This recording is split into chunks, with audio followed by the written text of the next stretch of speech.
Okay, this is our presentation on Apple Education and Security by Jared Aragon, Leticia Mireles Gonzalez, Lucrecia Nadong Bedang, and Leonardo Gutierrez.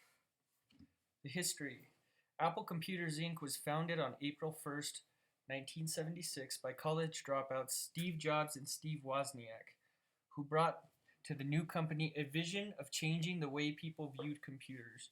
Jobs and Wozniak wanted to make computers small enough for people to have them in their homes and offices. Simply put, they wanted a computer that was user friendly. Woz built each computer by hand, and although he wanted to sell them for a little more than the cost of their parts, at a price that would recoup their outlay if they shipped 50 units, Jobs had bigger ideas. 1981 to 1983. In early 1983, Jobs began to court John Sculley, then president of Pepsi Cola. In April, he was successful and Sculley became president and CEO of Apple. Jobs believed Sculley would help Apple grow up, but had no idea how right he would turn out to be. Eventually, it cost him his job. On January 22, 1984, during the third quarter of the Super Bowl, Apple aired its infamous 60-second commercial introducing the Macintosh. Directed by Ridley Scott, the Orwellian scene depicted the IBM world being shattered by a new machine. Apple's top idea for a solution was to license the Mac OS, while many believed it would erode the quality of the Mac or that it would create even more competition. It was becoming clear that Apple could not provide both hardware and software to drive the industry. There was also talk about porting the OS to run on Intel-based machines. Our mission. Our mission is to generate the best cybersecurity and innovate new ways and engineer new software for a wider variety of issues, to include, but not limited to, creating manufacturing plants for Apple in the United States, developing software for niche businesses in the manufacturing process, exclusively developing encryption software for financial companies, and providing new innovative technologies for educational institutions. Keeping jobs in America. Why do we produce in China? The infrastructure and labor force in the United States was not available at the time to maintain the size of Apple's operations. For instance, it takes 230,000 employees just to assemble the demand for the iPhones alone.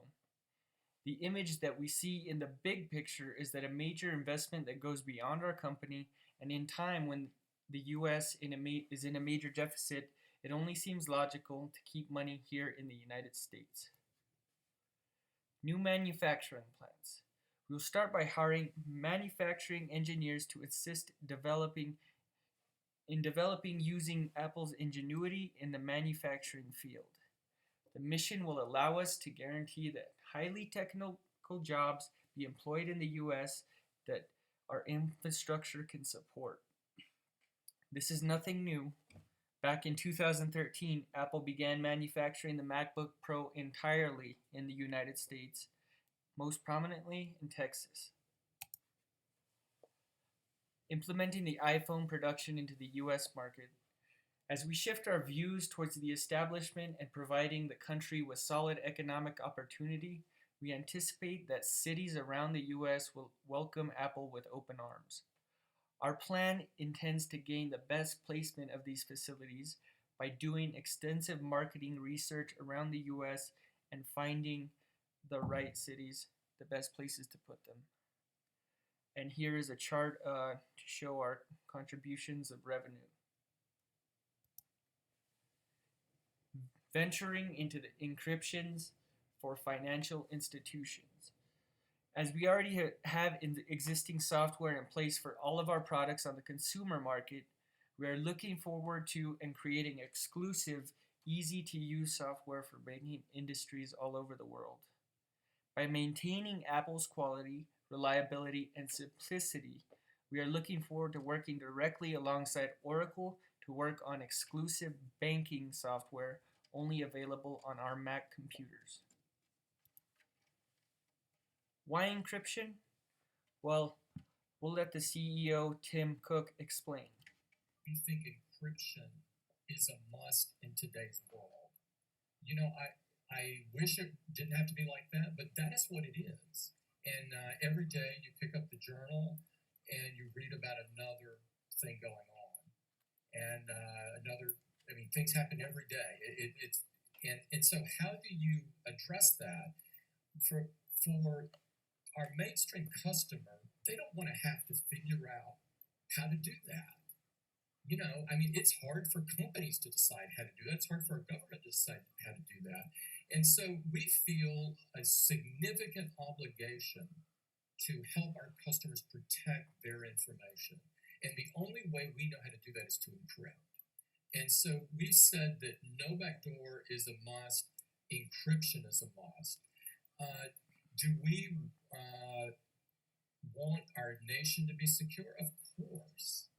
Someone can get into data, it is subject to great abuse. And I don't mean just financial stealing your identity and all of this. That's awful stuff. And if you've ever talked to somebody that's gone through that, it's a terrible process. We've all had, probably everybody in this audience, or some huge percent of it, had their credit cards changed. I'm not talking about that either. It's also security. So, as he clearly explained, encryption is a vital part of what Apple does. And the fact that the FBI can't um, hack such security, we're going to talk about right now. So, the reason we're choosing Oracle has a great reputation for creating software, and with known strength and security that encryption that Apple produces, it will be a leading force and a powerhouse, essential for even larger growth of our company. With countries in Europe leading the way to a virtually cashless society, such as Denmark, there is one major concern, and that is security, what Tim Cook just established. Apple has such great security that even the FBI cannot hack into our devices, and we take incredible pride and responsibility in providing the best privacy for our consumers. Now, recently, they actually did hack into Apple's iOS system, but it cost them over $1 million.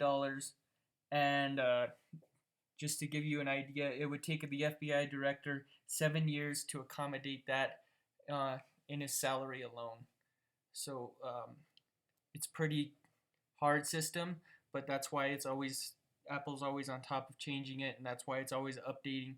It's a constant thing. Now, innovating the educational experience. Technology intertwining with education started with computers, smartboards, online classes, and ebooks. And Apple wants to capture all of these elements into one easy to use universal program. We have what we call an Apple ecosystem, where all our Apple products connect to each other. We have the cloud, we get your iPhone and the Apple TV, and there's a chart right there that can explain some of that.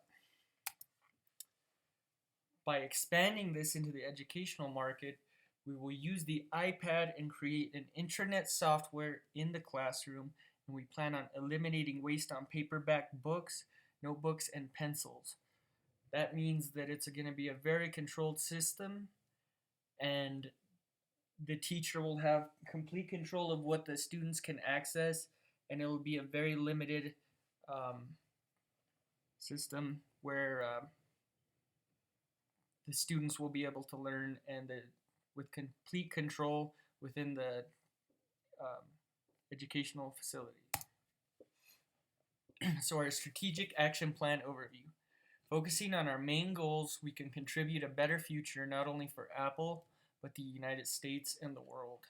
We will be able to equip banks with more sustainable, safer banking systems, establish solid careers and income for the United States, and perhaps most importantly, create a new, innovative way to learn to our schools, which will not only benefit our children, but dramatically reduce the paper waste and making the world more environmentally sound. Maintaining our strategic advantage. First, keeping a close hand on our patents and ensuring that infringement is not occurring is vital to our success, and we will continue to pursue this strategy. Second, we will continue to innovate, penetrate feasible markets via new software, and manufacturing companies that benefit the United States, growing the national economy. Third is to branch out and create new software specific to Apple's self created ecosystem and products and build state of the art manufacturing plants in the United States. Now, if there's any questions, here's a little overview of the strategic planning process, and that's the end of our presentation.